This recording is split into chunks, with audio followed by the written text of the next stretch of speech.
Hey, this is Richie coming at you from the School of Marketing HQ. Before you dive into the show, I just want to tell you about a brand new short 12-week program we've launched called the Giants Marketing Masterclass. The program gives you access to insights and expert comments from over 25 CEOs and CMOs from major companies like Unilever, L'Oreal, M&S, Pret, and WPP, just to name a few. We focus on 6 key areas of marketing: customer, brand, commercial, creative, channel, and data and analytics. So if you were looking to upskill yourself or your team for just 2.5 hours each week and get access to a network with our industry's giants through our live sessions, do check out the School of Marketing website for more deets. Alrighty, for now, enjoy the show. Well, hello to all you wonderful people out there. Okay, look, so for today, I really do hope you're sitting down. Well, actually, I hope you're strapped in because we really do have the formidable Zoe Scaman, the founder of Bodacious, on the show. Welcome, Zoe. Thank you so much for having me. Oh no, look, it's an absolute pleasure. And now, look, before we jump in to get into the twists and turns, I want to give you a few headlines about Zoe. And honestly, I was doing a bit of investigation on your LinkedIn, and I just love the way she describes herself. So she calls herself, or describes herself as a bit of a Swiss Army knife, having worked in a variety of different fields, from branding, entertainment, digital, and product development, just to name a few. But actually hear this, right? So she's currently working on developing a personal brand and an entertainment-led execution of an NBA superstar. I hope you can reveal who it is, but we'll see if she can. Um, that's just clearly as everyone's day job is. But she also, alongside that, works with people like Pepsi, currently on their global football strategy, and also working on a gaming studio on the future of sports fandom. Absolutely love that and love to dig into that as well. She's lived around the world, including places like Ethiopia. So I'm sure we'll get a few learnings from that experience too. And then, as I mentioned previously, she's the founder of a strategy studio called Bodacious. The client list is flippin' amazing, right? So hear this. So it's EA Games, Netflix, Nike, Under Armour, the Dallas Mavericks, just to name a few. Does it really get any better? But look, today we're going to hear all about Zoe, what makes her tick, and perhaps some of the highs and lows that she's been through. So without further ado, Mark, I'll hand over to you. Fantastic to have you on the show, Zoe. I'm sort of out of breath just listening to all that. So you've packed it all in. But what Richie didn't mention, and I think it's okay to say out loud, is that you're nearly finished in terms of your pregnancy, i.e. you're 36 weeks finished. Is that the right word? Anyway, 36 weeks. So could be due any time, but hopefully not just yet. So how are you contemplating this next chapter? I'm a little bit of a mix of excited and absolutely terrified at the same time. I think, it's super exciting to think about evolving into the next stage of life. I have no idea what parenting is going to entail. I've had a lot of people say that it is the kind of, the next chapter or the next iteration, and you can fundamentally change personality. So I'm kind of excited to see what that evolution looks like. But I'm also terrified because I think, as you have kind of probably heard from the intro, I like to run at things at full pelt. I like to fit lots of variety in. I'm just kind of voraciously interested in all of the things. And I'm also aware that with a tiny little baby needing me on a regular basis, I'm not going to have the time to be able to do that kind of stuff. So I am a bit nervous about what it means to kind of take my foot off the gas and what that means in terms of, relevance. Obviously, I run my own business. So I've got very real kind of concerns and fears around that as well, which I've been quite open about, on social media, on Twitter as well.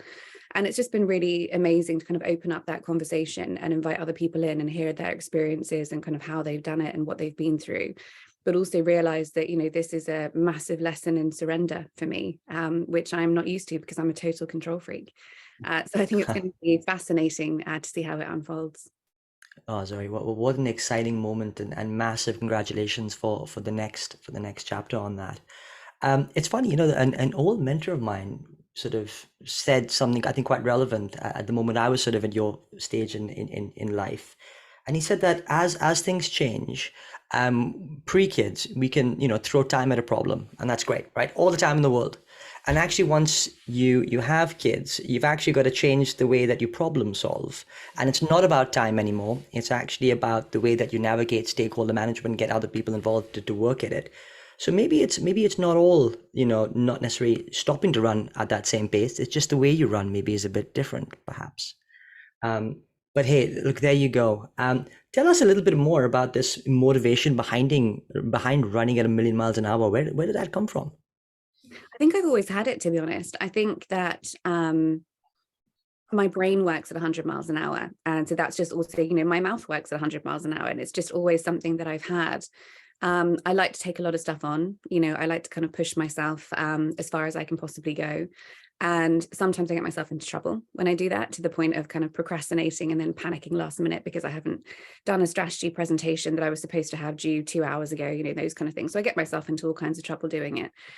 But I just like to say yes, and I get approached with such interesting projects these days. It's really hard to say, no, I can't do that right now, or I'm going to have to pass you on to somebody else, or, can you wait 3 months? I just kind of go, yeah, sure, that sounds amazing. I'll take it on. And then I've just got to try and wedge it all in. And I think, again, what I'm trying to do at the moment is wind down, because obviously, at 36 weeks, most people have gone on maternity leave.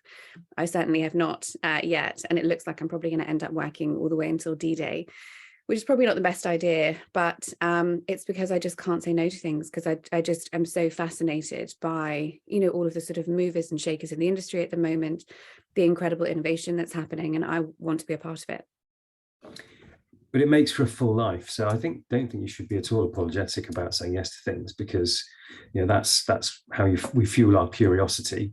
You probably just have to slow down a bit, but all these juggling skills are perfect. Parenthood, yes. Parenthood, of course. So what's the craziest thing you've said yes to? Oh God, so much. I think, one of the crazy things that I said yes to was a couple of years ago. You mentioned the Dallas Mavericks. So I got headhunted randomly on LinkedIn by basically the sort of brand and business manager of Luka Doncic, who's a very well-known NBA player, plays for Dallas Mavericks. And initially when I read the LinkedIn message, I thought it was a joke, so I didn't reply for 2 weeks. And finally jumped on a call with her, and she said, I've read your presentation on Fandom, you're going to be perfect for this. I want you to, reinvent what an entertainment brand looks like, for sport. And I said, I've never even watched a basketball game. I have no idea what you're talking about. I didn't even know the Dallas Mavericks were a team until you just told me. Never heard of Luka, don't know any of the rules. And she was like, yeah, great. So you're going to be perfect. And I was like, okay. I just kind of jumped on board, and now we're about 2.5 years later, still working in this realm, and it is just fascinating. And now I have watched a basketball match and I do understand all about it. But at the time I was kind of jumping into a world that, I had never been a part of, and really hoping that I could fly by the seat of my pants, basically, which seems to be my motto pretty much for everything that I do. And I've done that, time and time again. It's, when you mentioned Ethiopia, I jumped on a plane to fly to Ethiopia, having never, ever been there, to restructure the Nike Foundation after Priti Patel had pulled the funding. I mean, you may remember the headlines splashed across the Daily Mail of, UK taxpayers are funding the Ethiopian Spice Girls and all of that kind of stuff. And so they pulled all of the funding last minute, and I put my hand up and I was like, I can go and restructure it. How hard can it be? Turns out pretty fucking hard. And, I was introduced to a brand new culture and I didn't understand it. And I had, I very much had kind of white savior, syndrome until I landed, realized I was in a totally alien world, and I needed to learn, their rules. I needed to understand how they operated and what was the best solution for them, as opposed to taking what I thought was the best blueprint and kind of forcing it on top of them. And as I said, I've done it time and time again, just kind of landed myself in situations where I have literally no idea what I'm doing and just trying to learn as I go. Yeah, Zoe, wow. And I love the thought that you just, like you say, it's just your mantra, right? Say yes, and kind of jumped on a plane to Ethiopia. And perhaps the thought of that key learning when you mentioned, the white savior syndrome, super relevant even in today's context on so many different levels around. So what great learnings just there. But I want to turn to something that you said around fandom and the role of fandom. So we've had Rob Bloom from Formula One, the Aston Martin team at Formula One on the show, and he talked about this concept around fandom. And I'd love to just get your take on it, and perhaps some of the dynamics around that. Yeah, so when again, another role that I took on, having no idea what I was doing, I was global head of strategy for Ridley Scott Creative Group. So I got headhunted into that. And again, I've never worked in entertainment, didn't understand the film industry, I've never really done it. And so I jumped into that as well. And the remit there was, what is the future of entertainment? Where is it going to go? Where do we need to spend our time and our energy and our resources? And one of the things I started looking into was how fandom was evolving. And obviously fandom is not a new concept. It's been around for, decades and decades, from Beatlemania to Trekkies and all that kind of stuff. Fan fiction's been around for many, many years in different formats.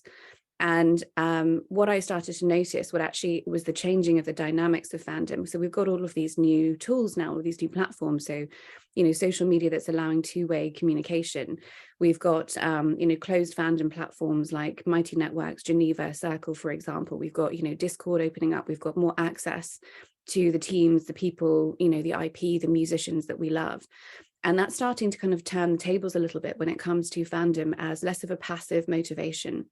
So I'm not just sat there passively consuming whatever it is that you deign to give me, but I'm actually actively contributing in such a way that potentially I could turn that into a business. I could potentially sell the tangents of stories that I build on the back of fan fiction for an IP.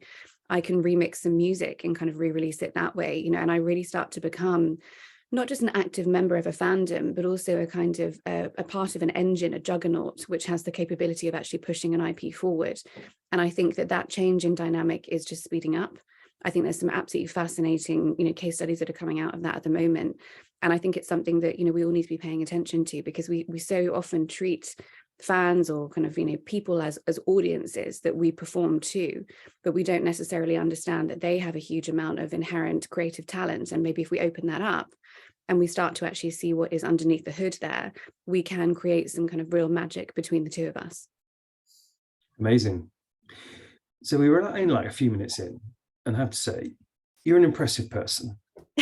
Thank you. So passionate, prolific, erudite. So I'd love to go all the way back. And you said, I've always been this way, but what was childhood? Join some of the dots for us about how you became this impressive, incredible person.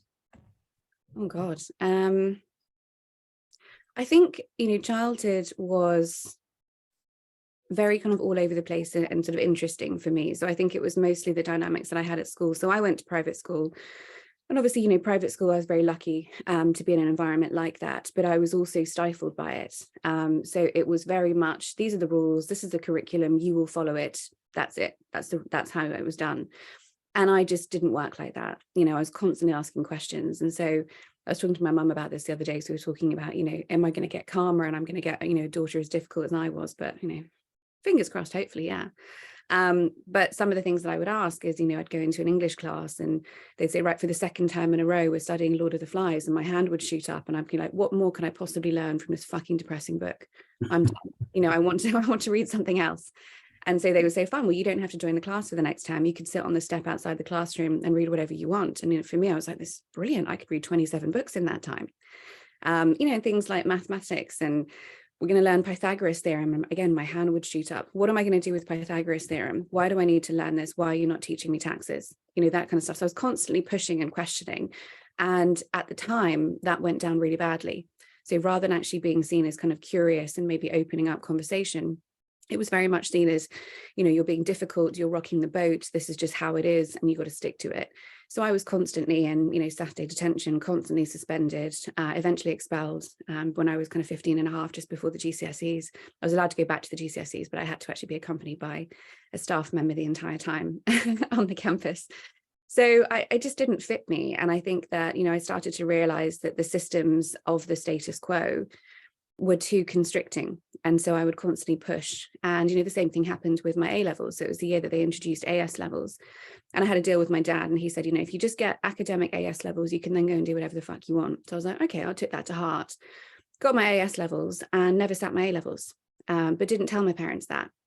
So I would get up in the morning, pretend I was going to the exam, drive around the corner into a lay-by, park and go to sleep in the back of the car for a couple of hours. And then come back and they'd be like, how was the exam? I was like, yeah, it was great. And I eventually moved to Australia when I was 22, just all kind of 21, 22. And I was working at Mediacom. And when you go to Australia, when you want a visa, you have to prove everything on your CV. And I had just extrapolated out my AS levels into A levels because I was like, who's going to check? And I told myself the story for such a long time. So I called my parents and I said, can you go and get my certificates for my A levels, please? I was 23. And they said, yeah, sure. My mum calls me back. Is there something you want to tell me? So, oh shit, yeah, I don't have any A-levels. I had then had to go to the CEO of Mediacom in Sydney and tell him that I had lied on my CV. And he just laughed and said, oh, you got this far, it's absolutely fine. So I just constantly kind of played around with the system. I constantly sort of pushed and said, why do I have to do things the way that they're supposed to be done? Why can't I go around in different circles, ask different questions? And I guess that mentality and that mindset has always been a part of me. And so, whenever I look at the current advertising industry or the models that are forced upon you, so whether it's the brand onion or the brand tree or house or whatever it is, I'm looking at it going, why do we have to do it this way? This doesn't seem correct to me. There's got to be a better way to do it. There's got to be some flexibility. Why can't we reinvent the model? Why does it always have to be Ada? Why can't it be something else? And that's got me into trouble, many, many times in terms of people saying, well, this is just how it's done. This is the accepted wisdom. And I will say, well, I don't accept that wisdom. I want to create my own. I want to try something else. And I finally landed on my feet with Bodacious, and I have the ability to do that.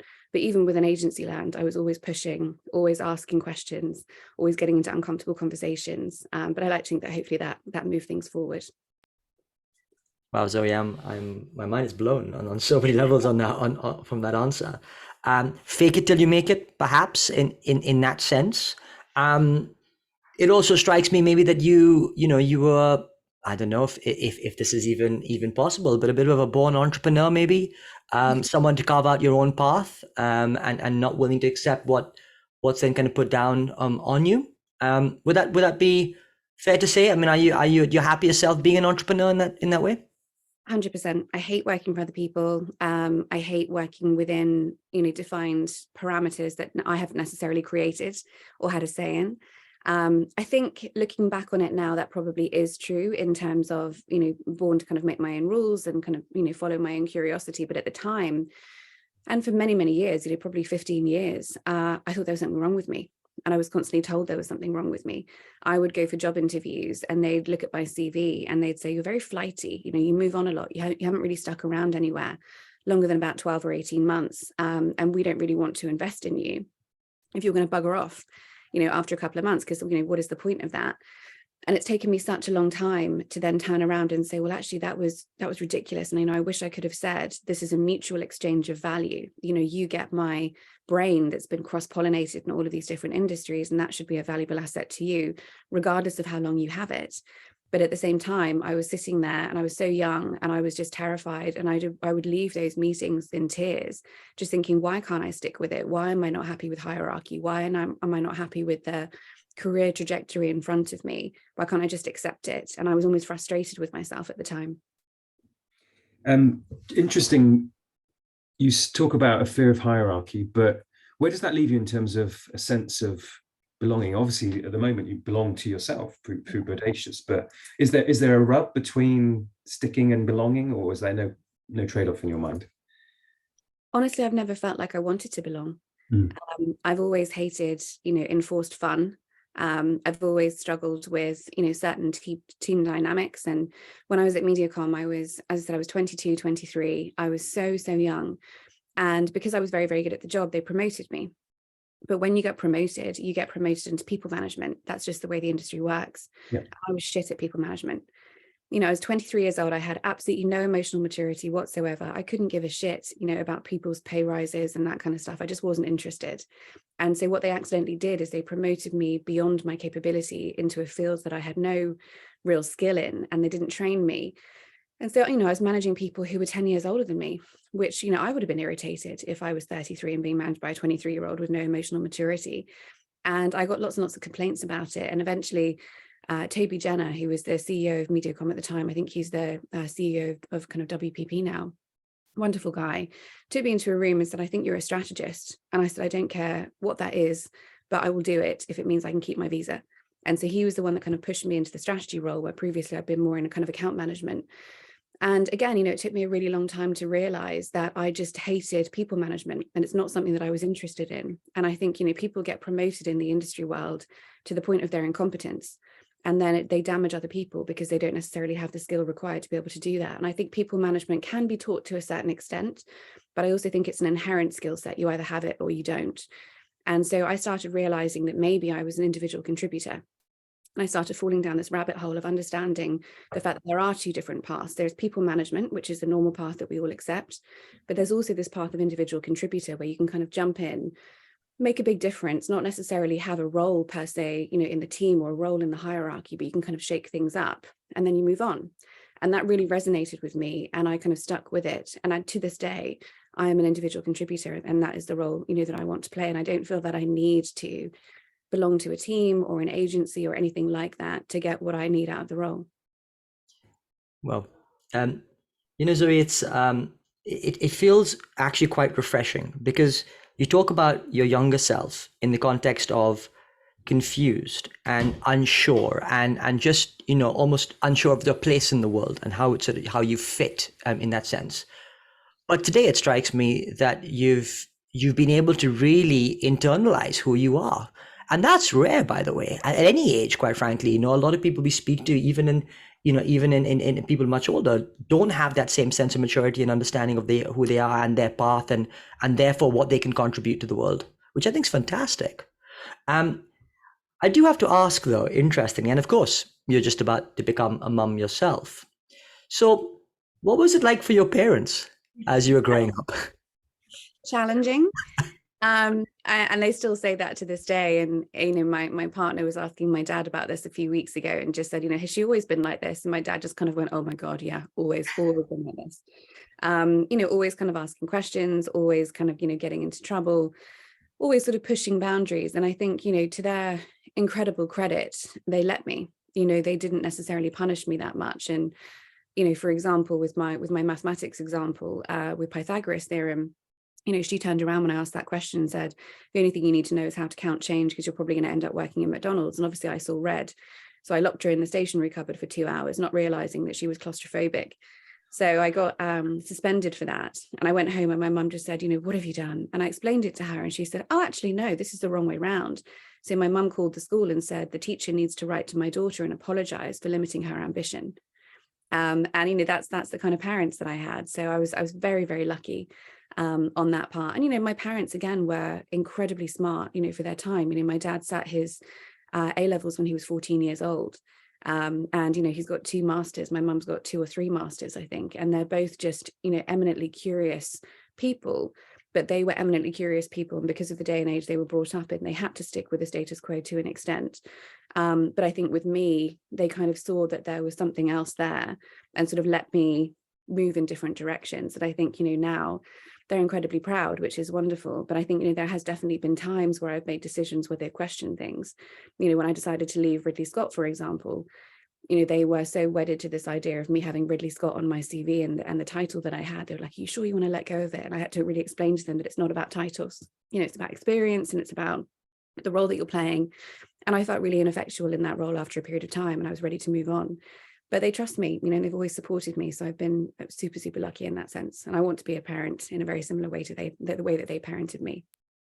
What brilliant. And I love the McDonald's story. The vigilante knew. My wife's dyslexic, and she tells the stories of horror shows at school where, she misspelled something and the teacher would call her out in front of everybody and make her spell it out loud and then go up to the blackboard and spell it 1,000 times and, just ridiculing. So you have that vigilante streak, and that comes through in your work. So how do you get your clients comfortable with the seriously uncomfortable? I think it's a process of self-selection to a certain extent. I think a lot of the clients that I work with know me, or they have heard of me, or they've read my work, and so they kind of know what they're signing up for. And I definitely do a bit of a kind of mutual interview, when I first start talking to clients, to figure out whether or not they are, brave enough for the kind of work that I want to do, whether or not I've set their expectations in terms of what it's like to work with me. Are they comfortable being more of a partner? Because I'm very, very clear that this is not a supplier-based relationship. You don't talk to me and give me, instructions. This is a partnership. This is a consultation. And if they don't meet those requirements for any reason, I will happily, pass them on to another agency that I think is more capable of actually meeting the goals that they're asking for. And, I've worked with clients where halfway through I've said, what, this isn't working for either of us, so let's just kind of, call it quits, and you go and talk to this agency or this consultant. They're going to be a better fit for you. But I think it's definitely, the fact that you get so much more out of a relationship if you're both aligned, in terms of, you know, the direction you want to go in, the way you want to work, the way that you talk to one another. I'm very much on, you know, full transparency. If I think something's a shit idea, I'm going to tell you. I'm not going to be, you know, a yes woman. I'm not going to sort of sit there and pander, you know, in any capacity, because I'm not going to get what I want out of that either. And I think that's taken a while to get to. I think I haven't necessarily felt comfortable doing that till I was probably about 34, 35 or something along those lines. I got kind of much tighter on that front. And now, you know, it's just something that I do as standard. Yeah, just on that point, there's a generalizable principle, which is, you know, you talk about self-selection, but it's a two-way process. It's mutual. That applies to, you know, obviously relationships, but to any job, to any customer, to any client, to any situation. And it's, you know, we have a lot of people listening to this will be going into interviews for the very first time and thinking, you know, it's just about me conveying myself to them, as opposed to the reverse. So I think there's a very general point you've made there. I had that as well. You know, I had this whole thing in my mind of, I just need to be desperately grateful for anyone that's willing to give me an opportunity. And I need to be grateful for the shit salary they're offering me. And I need to be grateful for the crappy clients that they push my way. And if they tell me they want me on a pitch, which means I have to work until 4 or 5 o'clock in the morning for 2 weeks straight, I need to be grateful. And that is horrific, you know, as a mindset, but it's something that we drill into our young talent. And I've always been fascinated by it, because fundamentally this is a talent-based business. If you don't have the talent in the building, you're fucked as an agency. You're not going to be able to get the product out. And yet we destroy them. You know, we drive them into the ground, we treat them like crap, we pay them badly, and we expect them to still be grateful. And, you know, that's a mindset that I really want to start shifting, especially in younger people. I know it's hard. You know, you couldn't pay me to be 23 again. I just wouldn't want to do it. I didn't have that wisdom and that self-confidence. But now looking back on it, I just want more young people to know that this is a two-way deal. You know, they're benefiting from your talent, from your energy, from your youth. You know, don't let them take advantage of that, and make sure that you're, you know, negotiating in such a way that it works for you.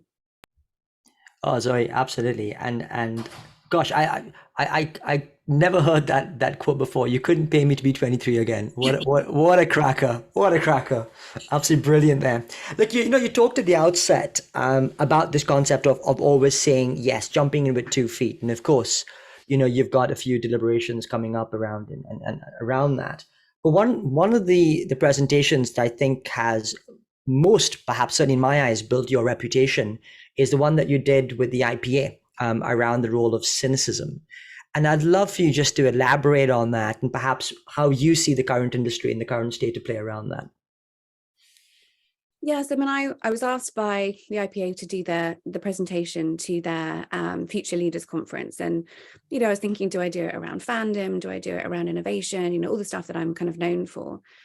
And then I sort of sat with it and I said, I think I want to do something that's more attitudinal. You know, I think I want to give them a rallying cry of sorts. And the reason I wanted to do that is because I was kind of thinking back to some of the earlier days in my career. So I was very lucky to, after MediaCom, you know, I went and started Australia's first social media agency called The Population. And then I went to Naked. You know, I was the youngest staff member at Naked in a strategy role. And I bashed down the door for about 6 months and kind of begged them to take me on. And it was just the most insanely creative, no holds barred, anything goes, big idea kind of place you've ever been in, you know. And that was when Naked was in its heyday. And to this day, you know, it was nirvana for me, and I will never find that again. But I'm so grateful that I managed to actually have that experience with those people at that moment in time. And it was magical. And I look back on that and I said, you know, that is the pinnacle of creativity, I think, in terms of what I was exposed to at the time. Like, some of the best talent in the world is kind of still coming from that in terms of alumni, and, you know, what they're creating is amazing. And, you know, looking at the agency world now, it's unrecognizable to me. You know, I can't see that energy, and I can't see that creativity. I can't see the permissibility. All I see is computer says no as a default mindset. I see an obsession with data, to the point that if the data doesn't show something, we don't have permission to move forward with any ideas. I see people terrified of criticism, and as a result of that, they play it safe. I see meetings to the nth degree, to the point of, you know, big ideas being killed by, you know, death by 1,000 cuts. And I see people obsessed with process, because process makes them feel safer. You know, if I fill in this strategy template in such a way that it feels like paint by numbers, the idea will just come magically spat out at the other end, and I don't have to take any leaps, or I don't have to take any risks, and I can just show the the client that I did step 1, I did step 2, I did step 3, and look, the answer popped out. And that's why we've just got such boring fucking work. We've got shit strategy, we've got shit creative coming out. People are not making, very, very rarely some people are, but people are not making work that says anything or makes you feel anything, and it is just does what it says on the tin. And I think all of that is coming down to this fear of being judged and this fear of criticism. And I think there are a few people to blame for that. I think there's what we call marketing Twitter, which I hope I have absolutely nothing to do with, but there are some thought leaders out there at the moment who I don't need to name. They're very well known, they've got big followings, they're mostly male and white and of a certain age, and they like to just shit over everything. Their tone is cynicism as their default. All of their articles that they come out with are always like why this is all wrong and why this is shit and why this is a fad, and there's nothing constructive in there. There's nothing that's kind of progressive or hopeful or kind of pushing us forward. It's all, this is what everything that's wrong in the world, and this is why all of you young kids are contributing, and you're all stupid and none of you get it, and none of you have been trained in strategy or creative or marketing properly, and take my course and spend $10,000 and I'll tell you how you're doing it all wrong. And it's, it's making especially young people feel like they're on the back foot and like they have nothing to add and like their experience doesn't mean anything. And actually, that's not the case. And I actually think, young voices in the industry bring us fresh ideas. I want them to question the status quo. I want them to put their hand up and say, I'm not going to accept this blindly. Why do we do it this way? Can you explain it to me? And maybe in the process of explaining it to them, we realize that actually it isn't the right way. And maybe we could try something else. But we don't do that. We don't invite new ideas. We don't invite change. We don't invite questioning. And whenever you do try to question something, someone will jump down your throat, because they're a Mark Ritson fanboy, or they believe in Tom Goodwin's, way of cynical innovation and viewing the world. And I fucking hate it. I really fucking hate it. And I don't want to be any part of that. The reason that I have built my portfolio, I guess, and built my profile on social media, even though it's been horrible sometimes, and it's been painful, and especially being a woman in this industry as well, you get so much pushback, and the amount of energy that I have had to push into fighting trolls and standing up for myself and still going regardless of the abuse that I get. I'm doing it because I want them to see an alternative. I want them to see that you can question things, you can make things up, you can be incredibly creative, you can come up with new theories, new thesis, kind of transformation endeavors. And if you don't make it, or if it fails for any reason, that's fine. You tried, you learned, and there's going to be something that you can apply as a result of that. But I just want to be the antithesis of the think boys, as I like to call them, that we have at the top today, that so many people subscribe to, because I think they're a fundamentally horrific influence on this industry. Richie, this is why we do the show. To give everybody a platform. I mean, I'm not going to lie. We've had Mark Ritson on, we've had Byron Sharp on, we've had Tom Goodwin on, but we would like to give a platform for anybody. We've just waited too long to give you a platform. I mean, so many things. But you talked about naked being the nirvana, and that you'll never have that again. I hope not. I suspect you're wrong on that point, because you're creating your own nirvana as we go. The thwarting of creative talent, I think a lot of people, great talent is migrating towards indies, because let go of the ego, the status, the brand, and actually do the work. And you talked about fear and cynicism really pointedly and passionately. And I mean, fear is so prevalent in our society, not just in the marketing services industry. So bravo to you. And it leads, I mean, the obvious question is that the so what for you in terms of where do you want to take Bodacious? I don't know. I don't necessarily think that Bodacious will ever be an agency. I don't think I'm necessarily wanting to get an office space and hire a bunch of people and all that kind of stuff, because I don't think you need to. I think there are other ways of building incredible work with new models and kind of new ways of thinking. And I think, one of the models that I love is this idea of Avengers Assemble. So each time I have a new project, for example, I can go and find the exact right talent for that project, and I can bring them together for a period of time. We can work together, we can crack it, I learn a lot, they learn a lot, and then off we go, to our different pastures as and when. And so I think that way of working for me is brilliant. I think remote working works really well with the occasional kind of in-person collaboration if that's what's required. But I don't feel the pressure to recreate the agency model because I think it's fundamentally broken, and I don't think it necessarily works. And I think especially when we're looking at, what's happening at the moment with work, which is most obviously project based, as opposed to your kind of, chunky retainers that would pay for your expensive offices, in Knightsbridge, for example. That's, why we're seeing RGA shutting down their New York office, because it's absolutely gigantic and they can't afford it. And so I think if you're thinking about kind of hiring staff and overheads and all of that kind of stuff, because you think you're going to keep bringing in these retainers, it's just not going to happen. We need to be more conscientious of this, especially in the US, this kind of layoff culture where we hire when we're feeling good and then we just let a bunch of people go, when things are not going well. And that is a really horrific way of working. There's no trust, there's no loyalty, there's no safety net, especially for young people looking for that work. And so I think we need to build something else. And I don't necessarily know what that looks like just now. I'm experimenting, as I said, with a number of different ways of looking at it. But I think that we need to give more of a portfolio career to young people as opposed to getting them to specialize early on. I think we need to give them chances to, collaborate with really interesting people physically, in interesting locations, which again is something that RGA are looking at. Do they rent out a WeWork space for a couple of weeks, if they're working on a project? But you don't necessarily need to have them in the office. You don't need to micromanage them, because that's not safe for them, with their future of work. But it's also, not safe for agencies when it comes to cash flow. So I think there's a number of different things we need to have a look at in terms of what are we doing as standard and what do we need to reinvent. But I think it's all to play for. It may not be a reference that works for you, but I've got you as the Jerry Maguire of the marketing world. I love the film, and so apologies if it doesn't quite work exactly for you, but I mean, you get the reference. Amazing.